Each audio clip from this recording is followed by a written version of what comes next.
Usapang totoo, walang preno. You under Vlogcaster, real talk lang, walang plastikan. Magandang araw mga ka-Wonder, welcome back sa ating YouTube channel, Wonder Vlogcaster po. Magandang tanghali sa inyo. Usapang flood control tayo mga ka-Wonder. Ay maraming flood control projects na may mga anomalya, no?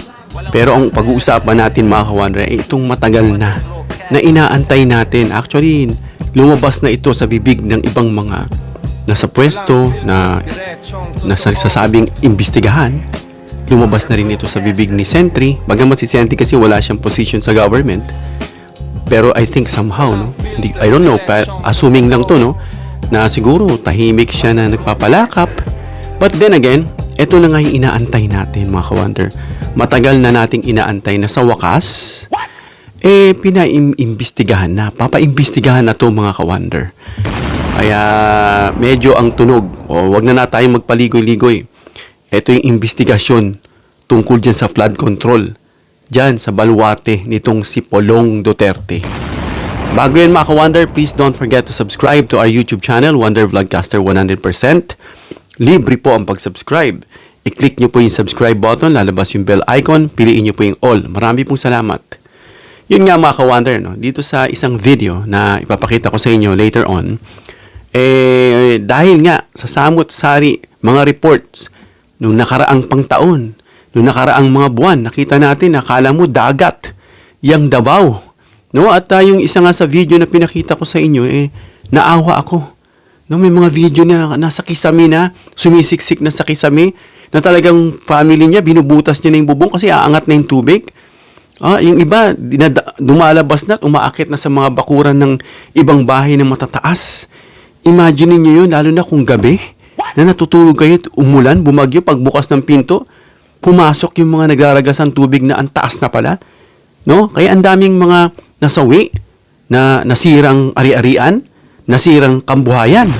So, ang laking hassle dahil ninakaw ng makakapal na muka na mga nasa pwesto na supposedly yung pera ay magamit para sa pag-aayos ng kanilang mga lugar. No? Lalo na dyan sa proyekto na suliranin nila pagdating sa baha. Itong flood control mga ka-Wonder. Kaya panoorin natin muna ito mga ka-Wonder. And from here, no, pag-usapan natin itong video na ito mula kay Secretary Vince. At dyan, magbigay tayo ng reaction kasi may napapansin tayo mga ka-Wonder na parang gustong lumusot.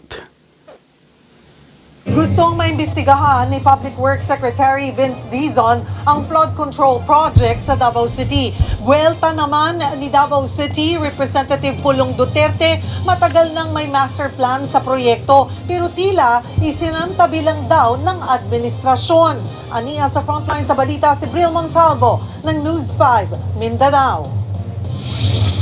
Naabutan ng News 5 si Nanay Luz Viminda na naglalabas sa gilid ng Talomo River sa barangay Talomo proper, Davao City. Nasira ang kanyang bahay nang umapaw ang tubig at bumaha noong Biyernes dahil sa malakas na ulan sa bukid. Hindi alam dito lang talaga kami. Ang gusto ko sana pataasan ang aming bahay kung magkakapera lang. Hindi talaga kami aalis kasi wala kaming ibang malilipatan kahit delikado. Si Christine naman na higit isang dekada nang nakatira sa gilid ng ilog, mapipilitan ng umalis dahil inalod ng rumaragas ang baha ang kanilang bahay. Wala talaga kami nasalba dahil nawasak talaga. Sa kapitbahay mo na kami nakatira ngayon habang naghahanap pa kami na marerentahang bahay. Hindi ito ang unang beses na binaha ang ilang lugar sa Davao City tuwing bumubuhos ang malakas na ulan. Para tugunan ang problema, nag-inspeksyon ang Public Works Department sa mga flood control projects sa lugar. Doon natuklasan na mahigit isang dekada nang walang dredging o paghuhukay sa ilalim ng ilog. Iniwan din daw na nakatiwangwang ang isang proyekto sa lugar. Ayon kay DPWH Secretary Vince Dizon, ilan lang yan sa dahilan kaya umaapaw ang ilog at nagkakaroon ng matinding pagbaha. Pero since 2019, wala nangyari dito. Hindi in-address. Kaya gagawa ko nagalit dito sa DE natin kahit na bago siya. Na talagang nagalit ako kasi meron na pagang pagpapataas nung dike doon, mga mas mataas ng 2 metro. Pero naputol. Hindi tinuloy-tuloy. So ang tanong ko, bakit? Hindi daw nila alam. Ayon pa kay Dizon, dapat maimbestigahan ang mga flood control projects sa Davao City. Tila napupunta raw sa wala ang bilyon-bilyong pisong pondo para sa mga proyekto. Obviously, fault ng DPWH yun. Fault ng mga leadership, di ba? Both national and local. So, talagang napapamura ako, nagagalit ako eh. Buwelta naman ni Davao City Representative Paulo Duterte kay Dizon, tama na ang turuan kung sino ang may kasalanan. Dapat daw aksyonan na agad ang problema para hindi na maulit ang matitinding pagbaha. Kinwestiyon din niya ang tila pagsasantabi ng administrasyon sa flood control master plan ng Davao City. 2023 pa raw ito isinumiti sa national government pero wala pa rin daw pondo hanggang ngayon. Wala pang tugon si Secretary Dizon sa mga pahayag ni Congressman Paulo Duterte. Pero nauna na niyang sinabi na target pondohan ang flood control master plan sa 2027. Isinasapinal pa raw ang disenyo at iba pang kinakailangang pag-aaral. Nagbabalita mula sa... So yun mga ka-wonder, no? Galing yan mismo sa bibig ni Secretary Vince. No? Papaimbestigahan nga yung baha na nakita nga natin itong mga nakaraan na nakakaawa. Pero nag-react itong si Paulo na ang dating mga ka-wonder para sa akin, ano, is parang sabi niyang kalimutan na, parang ganun, ano. Huwag na raw magturuan, kumbaga move forward. Eh sabi ni si Secretary Vince, ang laki ng pondo dyan. Magkano yung ibinigay sa kanya nung nakaupo pa yung tatay niya? 51 billion pesos. Napakalaki nun. Para sa distrito lang ha. Then again, sasabihin natin sa isang distrito. Hindi buong Davao. Ang buong Davao malaki.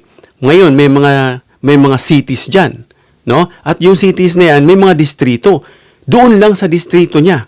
Kinukumpara ko lang dito sa Metro Manila kasi ganito yung kalakaran sa isang lugar, kunyari sa Quezon City. Kinukumpara ko lang yan, halimbawa dito sa atin, Quezon City.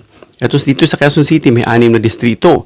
At yung isa lang yan sa distrito ng Quezon City lang ng Metro Manila o dito sa atin. Pero I don't know dyan sa Davao kasi hindi pa ako nakakapunta dyan. Pero ganun pa man, distrito lang yung hawak niya at nakakuha siya ng 51 billion pesos. Ngayon, tinatanong nga ni Secretary Vince, saan napunta? Eh parang ang dating kay Paulo, tama na raw yung turuan. Bakit ngayon sasabihin mo yung tama na yung turuan? Ang sabi, gumawa ng dike, may mga 2 metro ang dagdag, pero hindi natuloy. Bakit? Diba? 51 billion. Napakalaking pera niyan. Kaya yan yung dapat nating questionin mga ka-wonder. Ngayon, eto nga, sinasabi nga ni Secretary Vince na pumiyok nga itong si Duterte, si Paulo, ang tanong saan napunta yung pondo. Sikat na sikat ngayon yan, yung mga ghost project, yung mga projects na hindi lang sa mga ghost pati yung mga infrastructure na kung saan kumukulimbat, kung saan wala namang proyekto, sinabi na tapos pa, minsan nga may proyekto pa na narinig natin, flood control sa bundok, no? Wala naman taong nakatira doon. No? Although yung tubig minsan galing sa taas, bumababa sa ibaba. Pero syempre, gayon pa man, ang lalagyan mo ng flood control dyan, yung may mga taong nakatira na kung saan naapektuhan ng baha. Diba? So magkano ba inilaan dyan ng flood control nung nakaraang taon?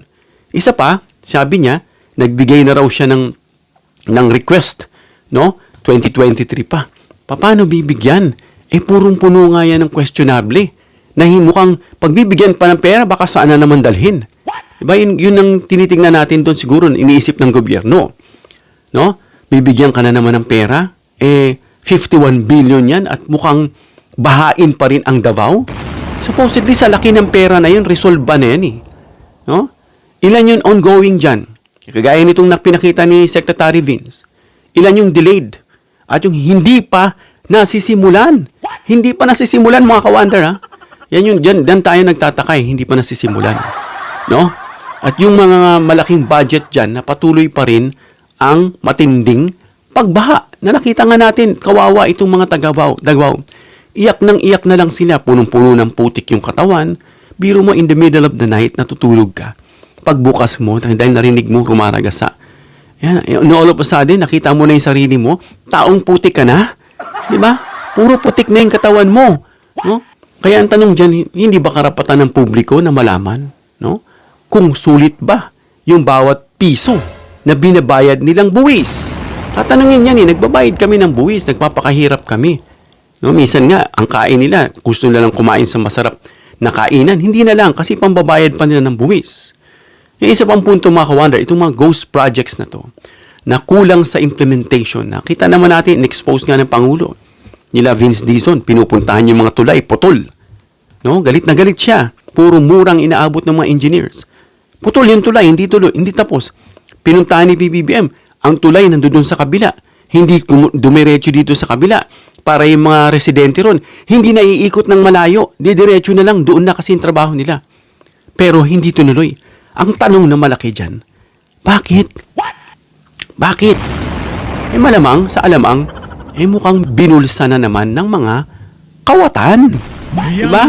Yan yung matindi dyan. At isa pang tanong, may flood control structures bang hindi gumagana? No, meron ng proyekto. Makaproyekto lang. Yan din isa tinatanong, no? Itong mga Duterte legacy. Makaproyekto lang. Nakita natin, tulay bumagsak. No, delikado. Inayos ni PBBM. Nilagyan ng matibay, mas mahusay. Makaproyekto lang. Basta meron lang. Walang pakialam ano mang mangyari sa inyo dyan. No? Kagaya yan, sample tayo nagsasalita based dun sa nakita at narinig natin. Diba? May gumagana ba dun sa mga flood control structures na yan? Kung may gumagana, bakit bumabaha pa rin? Diba? Kompleto ba yung drainage? No? Yung pumping stations at river rehabilitation. Nagaganap ba yon? Kasi mga ka-wonder, at least a year nagde-dredging dyan o yung hinuhukay yung river na talagang ini-inspect dapat. Mukhang wala.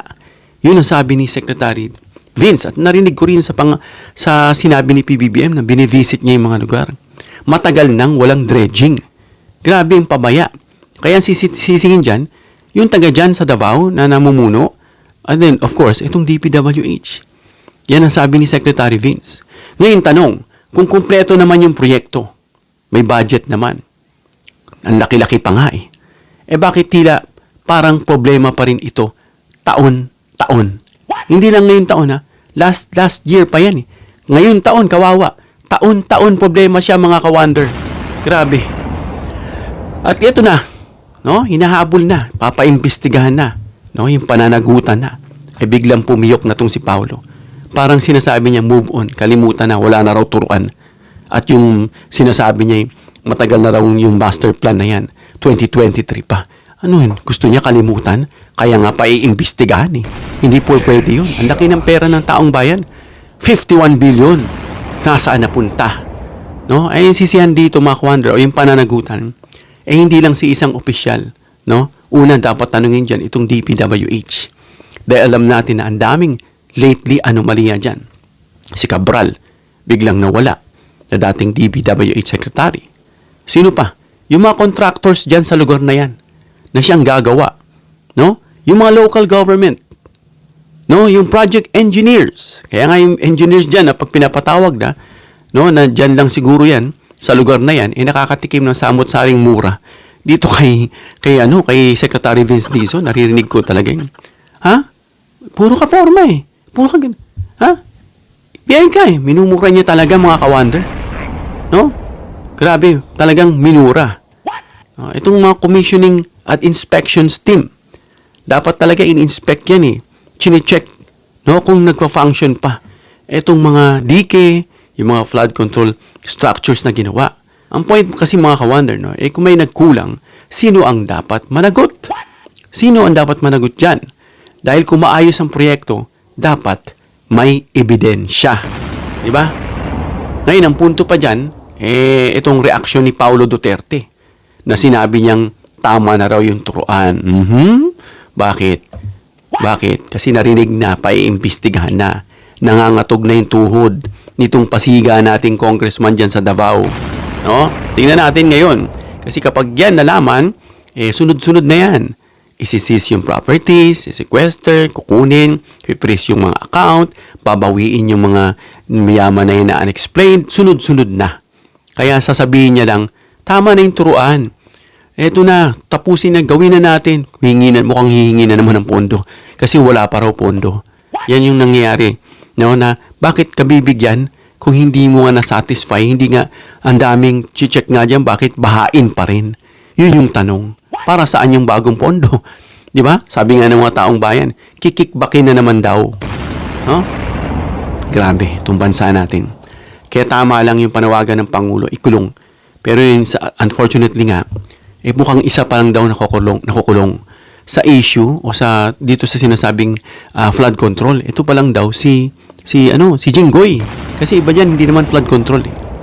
Ngayon, may mga taong maaring iharap diyan sa problema na yan at ipatawag. Lalo na kapag nag-start na yung investigasyon. Kung dumaan man yan dyan sa Kongreso o sa Senado. No? Sang-ayon naman yung marami mga ka-wonder, no? Na hindi dapat puro sisihan.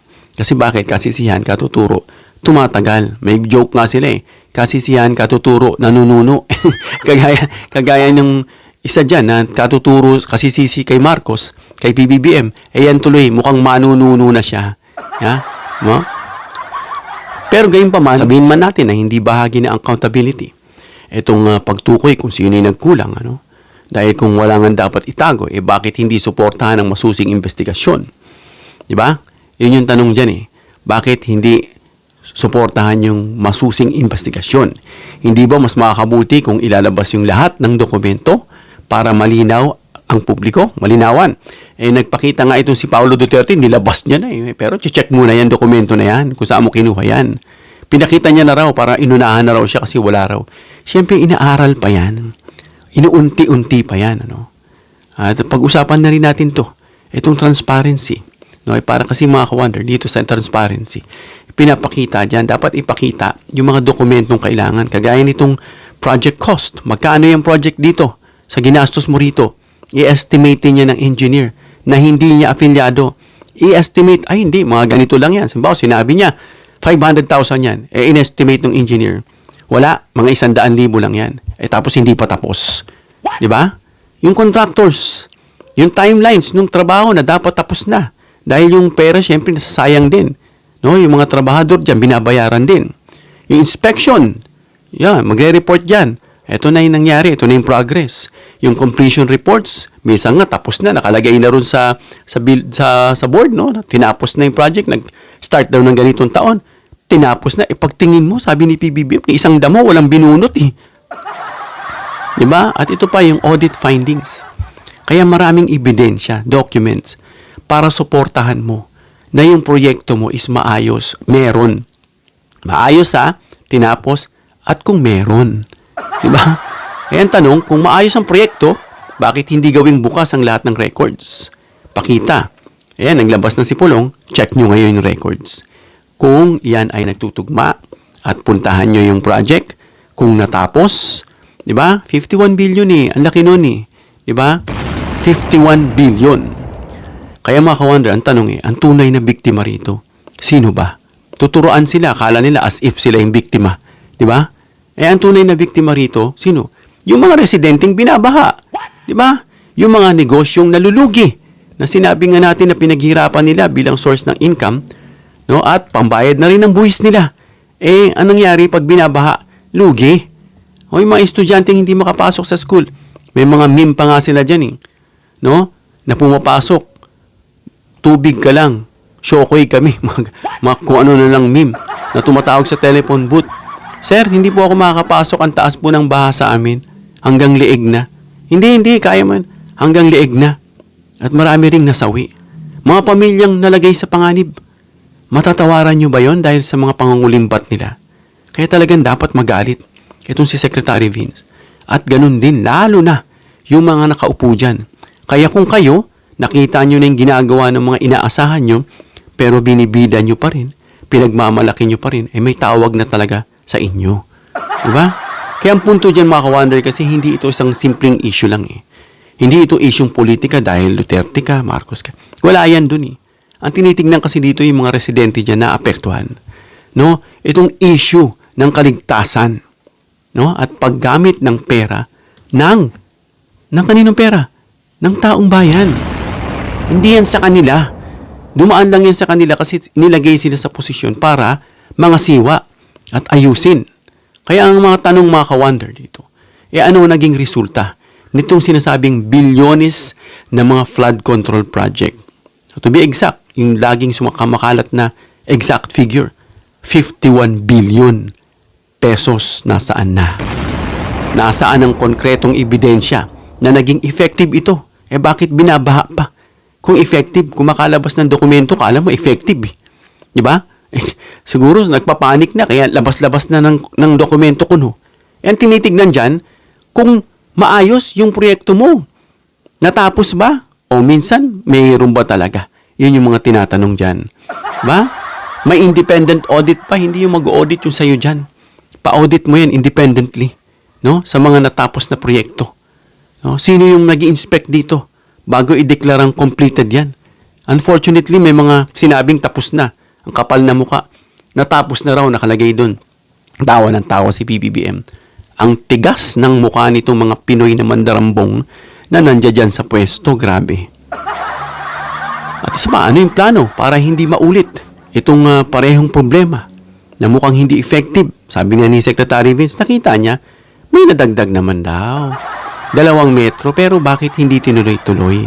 Sayang sana no? Nakaporma na pero hindi mukhang natapos. At yung sinasabing kalimutan na yung turuan, tama yun para may matapos. Pero hindi dapat kalimutan yung pananagutan. Dahil 51 billion yan. No? Panagutin. Tuloy ang proyekto, gawin. No? Para si na sana humawak, Secretary Vince na, diretso na. Ng DPWH, hands-on na.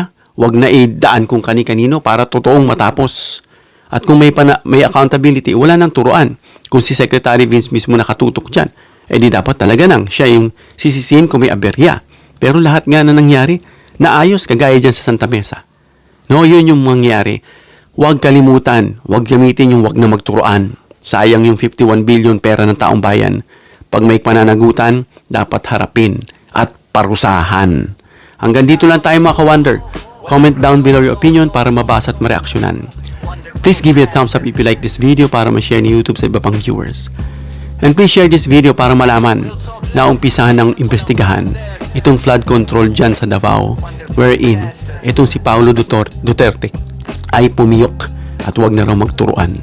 Please subscribe, hit the notification bell icon and choose all bilang suporta sa aming mga content creators. Hanggang sa muli mga ka-wonder. God bless.